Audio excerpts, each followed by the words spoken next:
Se va acercando el plazo ya de las elecciones presidenciales, también estamos en el contexto del Encuentro Nacional de la Empresa, ENADE, que está siendo transmitido por las pantallas de MOL TVI. Justamente en ese contexto queremos conversar con el presidente del Partido Republicano, Arturo Esquella, respecto a los desafíos que está enfrentando el candidato José Antonio Kast y que viene también para las próximas elecciones. ¿Cómo está? Bienvenido. Bien, pues muchas gracias por la invitación, un gusto estar acá. Bueno, como un anticipo, porque se viene en breve el panel con los candidatos presidenciales, cuáles son los ejes, qué podemos encontrar en... Así es, para allá nos vamos rápidamente después de esta entrevista. Efectivamente, este es un encuentro en donde una vez más se va a poder contrastar las visiones de los distintos candidatos. Entiendo que no están todos, va a faltar uno nomás, pero eso ya es un buen avance, particularmente por razones obvias, por quienes organizan.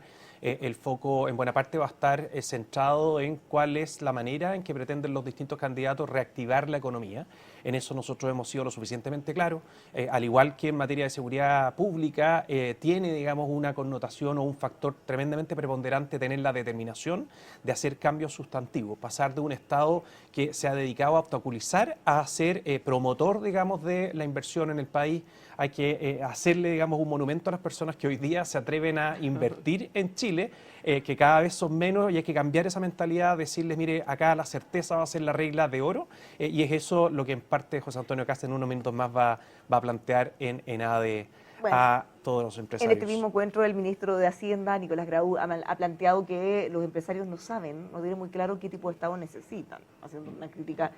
¿Qué le parece? Porque el Estado es muy relevante para el entorno de los negocios. El ministro de Hacienda yo creo que está pasando durante los últimos años en una transición bastante fuerte. O sea, él en algún momento de la historia reciente de su vida debe haber pensado que el Estado tenía que resolver todos los problemas, que ahí se planificaba qué se producía y qué no. Con el tiempo y con la realidad, efectivamente se fue dando cuenta de que el motor de un país es precisamente el sector privado, que el Estado lo que tiene que hacer es coordinar, es colaborar, es preocuparse, digamos, de que las cosas funcionen, regular al mínimo posible con tal de que no se obstruya el desarrollo de las personas, la actividad económica, que al final del día, de repente uno dice, desarrollo económico me huele como a empresas, desarrollo de la empresa. No, estamos hablando del trabajo, estamos hablando de la riqueza de la cual sale la recaudación para el Estado, y eso se transforma en beneficios sociales. O sea, por donde lo mires, el Estado tiene que cumplir un rol muy distinto al que al menos ha cumplido durante estos últimos 3 años. Y esos cambios que, bueno, él lleva poquito en el cargo, pero ¿ve que se están reflejando en la acción o solo en la reflexión?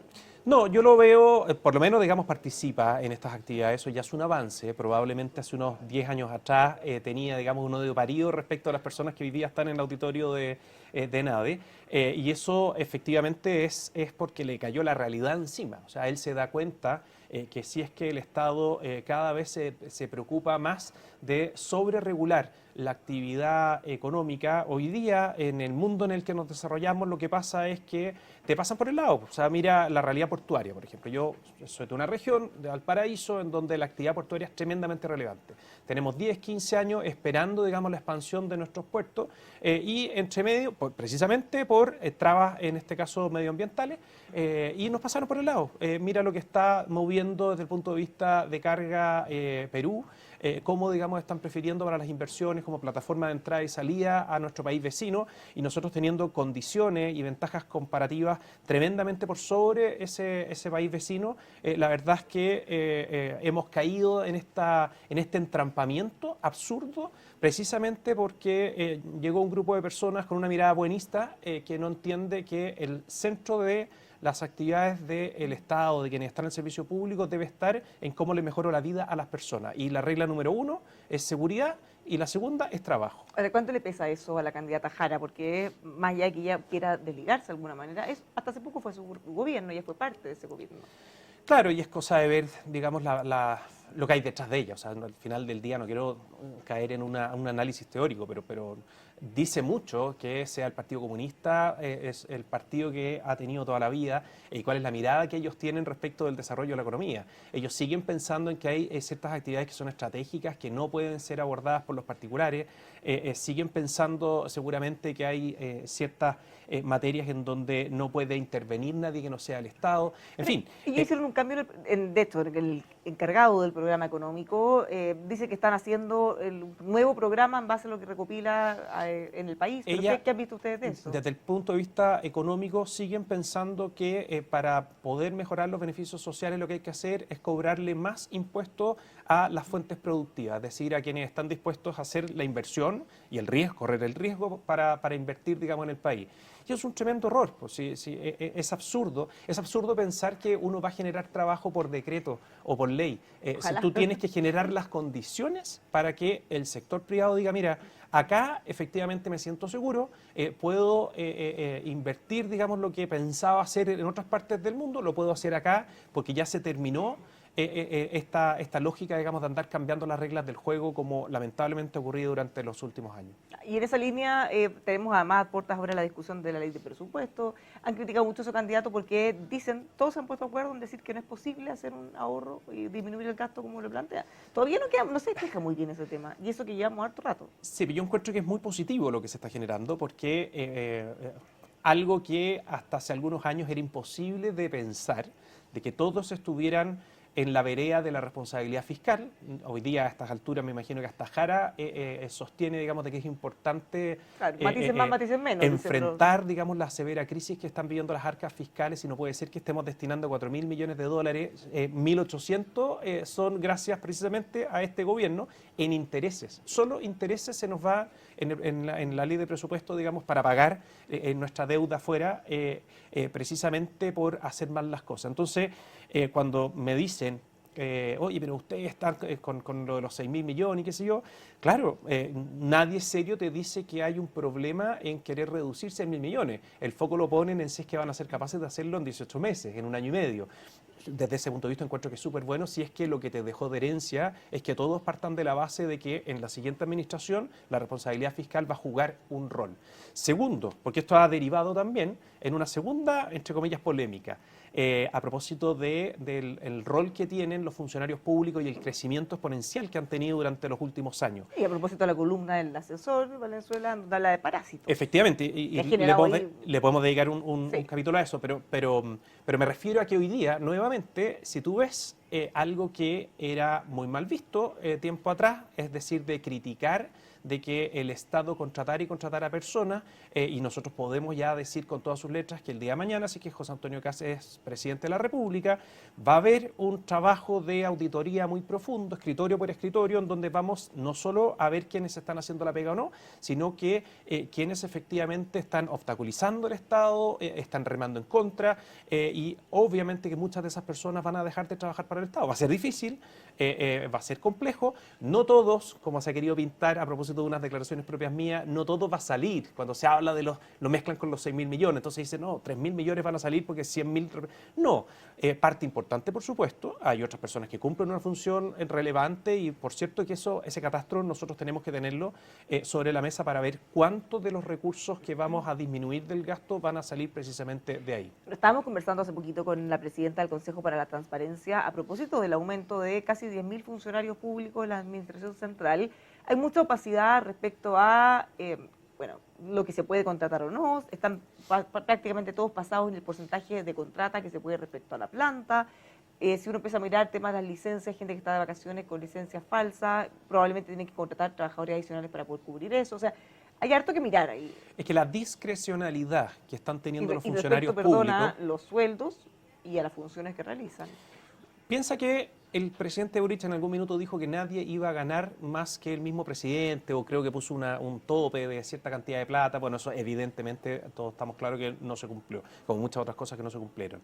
El tema está en que hoy día, más que hace 4 años, es más evidente, o sea, es más compartido por parte de la ciudadanía, y le va a exigir a los candidatos, a quien gane en definitiva, de que efectivamente eso se lleve a efecto, de que no se puede estar viviendo a costa de quienes pagan sus impuestos. Si al final del día, de repente como que desnaturalizamos la conversación, cuando nosotros decimos, una persona me increpó de izquierda, muy dura en la calle, me decía, pero ¿cómo tú quieres dejar sin fuente de trabajo a esas personas? A propósito de los operadores políticos. No, lo que yo quiero es que una persona no esté viviendo a costa de otras si es que su función no se justifica. Porque en el fondo el generar empleos no consiste simplemente en crear un nuevo ministerio para resolverle el problema a 500 familias que van a trabajar ahí. Eso es absurdo, eso por mucho... por muy buena intención que tenga el personaje que se le ocurrió eso, tiene, digamos, es una crónica de una muerte anunciada. No funciona así la economía, no funcionan así los estados. Los empleos salen del sector privado y en el sector público se tienen que concentrar exclusivamente lo necesario para que la sociedad funcione. Evidentemente que nosotros vamos a poner el foco en otro tipo de funciones públicas. Para nosotros es fundamental que incentivemos la incorporación de nuevas personas a las funciones policiales, por ejemplo, para hacernos cargo de nuestras metas en materia de seguridad pública, y por lo demás son tanto o más exigentes que lo que hemos dicho en ajuste fiscal. O sea, hemos dicho con todas sus letras que queremos convertir a Chile en un gobierno de José Antonio Kast, que son 4 años, en el país más seguro de Latinoamérica. Y claro, hay algunos que no te cuestionan eso porque no quieren entrar al debate, digamos, sobre seguridad pública, porque tienen problemas ideológicos respecto de eso, pero es una meta muy exigente y para nosotros es fundamental. Tenemos muy claro cuáles van a ser los pasos, cuáles son las primeras metas, cómo vamos a llegar precisamente a medir ese logro después de los siguientes 4 años, en fin, o sea, eso para nosotros también es parte importante de cómo estamos enfrentando esta elección, con metas altas, exigentes. La buena noticia es que sí son posibles de cumplir. Ahora, en el caso de la columna que mencionamos antes, la dejamos en pausa, Parásito, generó mucho ruido desde el oficialismo, pero también desde parte de la oposición, que de alguna manera se mete el mismo saco a gente que no respondería a calificar. Es que yo creo que la columna es directamente proporcional a la indignación que tenemos todos los chilenos, de que efectivamente te van subiendo los impuestos, cada vez te cobran más. Piensa la gente que le cobran una suerte, digamos, de segundo dividendo con las contribuciones en sus casas para que un perico, el periodista número 18 que tiene el ministerio de no tengo idea qué, en el fondo tenga un ingreso más encima como de gerente general. La verdad es que eso no corresponde y nosotros tenemos que enfrentar precisamente eso. Para cierto público, ¿es impopular? Sí. Para el mundo que gira en torno, que acá no hay colores políticos. ¿Me he dado cuenta, Bárbara? Déjame decir una cosa. Me he dado cuenta de que hay un segmento de funcionarios públicos, de estos políticos, que no tienen color político, se ajustan, son medios camaleones en el fondo, como que se van adaptando en la medida que tengan, digamos, su cargo ahí, que no les exijan mucho, porque si es que alguien les pide que trabajen, la verdad es que se complican.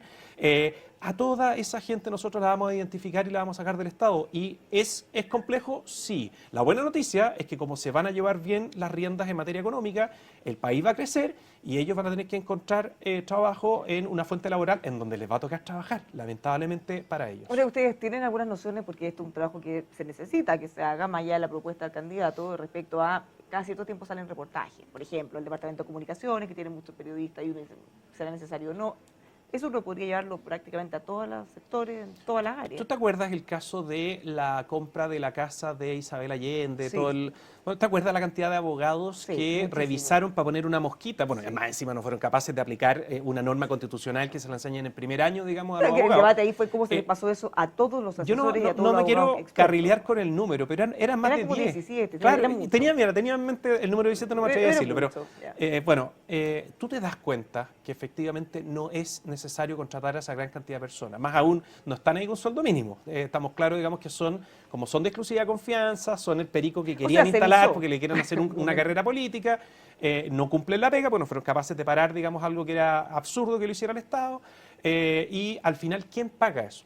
Yo el otro día tuve un programa de televisión en donde tratando de remecer un poquito en la lógica de que todo el mundo piensa cuando hablamos de operadores políticos es muy poco lo que uno podría lograr de ajuste echando mano, digamos, a eso. Es como cuando en algún momento en el gobierno de Sebastián Piñera se decía, mire, ya no van a tener galletas en las reuniones y no va a haber café, no me acuerdo qué. Eso claramente no mueve la aguja. Que lo decían de una manera, la izquierda lo decía de manera caricaturesca, pero era obviamente en ese entonces se hizo como una señal de austeridad. Bueno, acá no es solo una señal. O sea, en la cantidad de recursos del presupuesto de la nación que se destinan a la contratación de personas es absurda. O sea, son 18.000 millones de dólares solo el gobierno central en salario. Obviamente que la gran mayoría de ellos, por supuesto, que cumple funciones y es relevante y qué sé yo, pero mézclalo con otros números. Cuando tú ves que el reajuste del sector público del año pasado le costó a Chile 1.800 millones de dólares. 1.800 millones de dólares que se incorporan al presupuesto tras presupuesto tras presupuesto en todos los años. Y bueno, y obviamente el presupuesto que se va a negociar ahora va a incrementarlo más y así.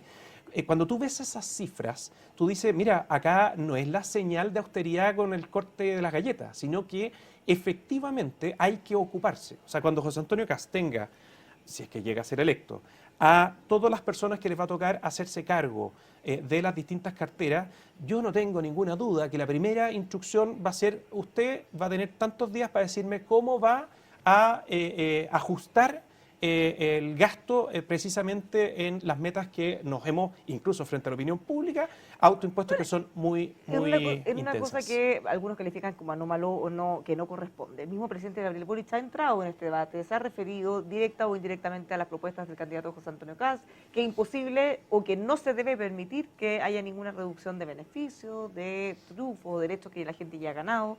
¿Cómo ve que maneja esa conversación y además que el presidente se involucre? Sí. Voy al tiro a eso, pero te dejé pendiente algo que es relevante, no quiero dejarlo pasar, porque la columna que señalaste, como se hablaba de moros y cristianos, de personas en el fondo de todos los sectores políticos y obviamente que los más cercanos a nosotros, los que les ha tocado gobernar, que no están dentro de nuestra lista parlamentaria, nuestro bloque, pero llamémoslos primos hermanos, se molestaron. No hay un ataque personal a las personas que lealmente quisieron trabajar por el Estado, dejando, digamos, sus actividades en el sector privado para colaborar en este caso concreto, los dos gobiernos de Sebastián Piñera. Evidentemente que nos sacamos el sombrero por las personas que prestaron esos servicios con un costo alternativo enorme y lo hicieron, por supuesto, muy bien. En fin, todo eso está de más decirlo. Pero es inevitable que con el tamaño que tiene el Estado hoy día, también en esos gobiernos entraron estas personas o se mantuvieron muchas personas del perfil que nosotros queremos identificar y sacar. Entonces, yo les haría un llamado, escuchaba el otro día al senador Cruzcoque, como tomárselo muy a la personal, lo que menos se me ocurriría es que alguien como él en el fondo va a andar instalando gente. Claro, además dicen, oye, estamos en la pandemia, toda la gente que logró cosas históricas que llevaron a Chile incluso a ser un ejemplo a nivel mundial respecto a un buen manejo. Claro, yo lo que quiero transmitir es que no hay un ataque a ellos, sino que simplemente hay un aprendizaje desde la perspectiva de quienes pretendemos gobernar, de todo lo que hemos visto para atrás, que sí queremos abordar. No le vamos a hacer el quite a esto, vamos a entrar precisamente a ordenar el Estado, que estén las personas justas y necesarias para que los recursos de todos los chilenos, los impuestos que pagamos, no se estén yendo a operadores políticos. Vamos a Gabriel Boric. Sí. Y a las acusaciones de intervencionismo electoral, porque el gobierno dice que no hay intervencionismo, que simplemente cuando hay fake news, o noticias falsas o mentiras, ellos tienen que aclarar. Claro, ocupar todo el aparataje que implica una cadena nacional es evidentemente que para beneficiar, digamos, a una candidatura, o por último, para perjudicar a la candidatura aludida en su cadena, hace un daño enorme porque efectivamente hay intervención, pero encuentro que más grave aún es el daño que le genera a la institucionalidad o a la institución de la presidencia de la República. En Chile, sistemáticamente, gobierno tras gobierno, nunca se ha puesto en duda, y dímelo tú desde el lado de un medio de comunicación, que cuando el presidente quiere hacer una cadena nacional, afortunadamente porque no se abusa, digamos, de la herramienta, que por demás son voluntarias, prácticamente todos, sin exclusión, se conectan. Sí. Cuando tú ves este tipo de usos de estas herramientas, de poder hablarle prácticamente a todos los chilenos al mismo tiempo, para un fin electoral de una elección que se celebra 4 semanas después, bueno, si yo soy medio de comunicación empiezo a dudar. Pues, para la siguiente, o sea, si yo me cuelgo en la siguiente cadena nacional que va a ser el presidente, va a empezar, digamos, a hablar de un candidato en particular.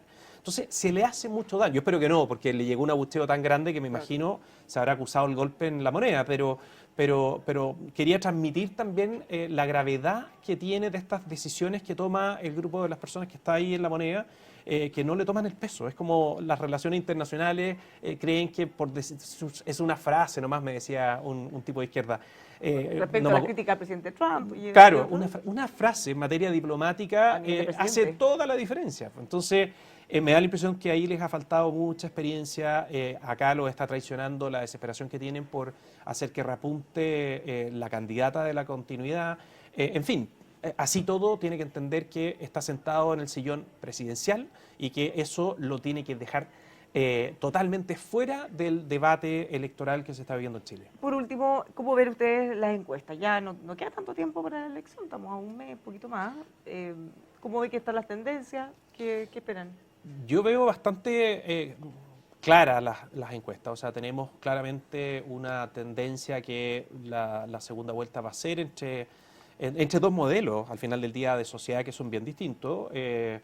Janet Jara, alguna muestra de lo que sería un gobierno de ella lo hemos tenido estos 3 años y medio con Gabriel Boric. Yo creo que sería peor, potenciado, o sea, no es baladí, no es un dato, digamos, de la causa el que sea comunista. Efectivamente, yo creo que ahí se va a notar, se notaría, digamos, una eventual diferencia. Ese es un modelo. Y el otro, el de nosotros, que hemos llamado un gobierno de emergencia, que va a destinar en cuerpo y alma todos los recursos del Estado precisamente a solucionar los problemas que hoy día tenemos, que son particularmente en materia de seguridad pública y reactivación económica. Todo lo que esté a nuestro alcance en estos 4 años lo vamos a destinar precisamente a esa emergencia. Por eso hemos llamado gobierno de emergencia. Esos son los dos modelos. Y me da la impresión que esos dos en el fondo son los que van a estar en la papeleta segunda vuelta, que eso ya está más o menos claro. Y por lo mismo es tan importante consolidar, en este caso, hablo ya desde el comando de José Antonio Kast, la posición de este modelo de país que estamos proponiendo desde la candidatura de José Antonio. En estos últimos días se habla de si existe o no el votante de centro y qué va a pasar con el votante obligado. ¿Hay alguna posibilidad que haya algún votante de centro o votantes o escondidos, digamos? Que frente a una primera vuelta quizás, digamos, Yo creo que pese a que no manifiestan sus votos, puedan siempre me ha generado curiosidad cuando se habla como de centro. ¿Centro de qué? Hoy día, porque antes uno lo entendía, pero hoy día, con 6 millones de personas, votantes no obligados, la verdad es que esas personas están principalmente viviendo la parte más cruda de las dos crisis que nosotros queremos abordar. Me da la impresión de que efectivamente no es que exista un voto escondido. ¿Escondido de qué? Simplemente no pronunciado, y por lo mismo creo que en esta semana se va a incrementar el respaldo a la candidatura de José Antonio, porque las crisis a quienes más golpean son a esas personas. Si se piensa que el mundo político de quienes se autoclasifican como de centro porque estaban en la centro izquierda, hoy día no quieren decir centro derecha, están como ahí, súper bien en el fondo que hayan cruzado el río, se lo encuentro súper valioso, más aún teniendo elecciones parlamentarias, pero no veo que vayan a mover la aguja desde el punto de vista de las tendencias que hoy día son bastante claras. Sí, al menos ha sido sostenida, pero uno nunca sabe. Pues. No, uno nunca sabe, por supuesto, y por eso siempre te hablo en condicional. Para no tratar de... Muchísimas gracias por conversar con nosotros, Arturo. Buena semana. Gracias. Los dejamos invitados a que sigan con nosotros en las transmisiones de Nada y, por supuesto, con más conversaciones aquí en emol.com.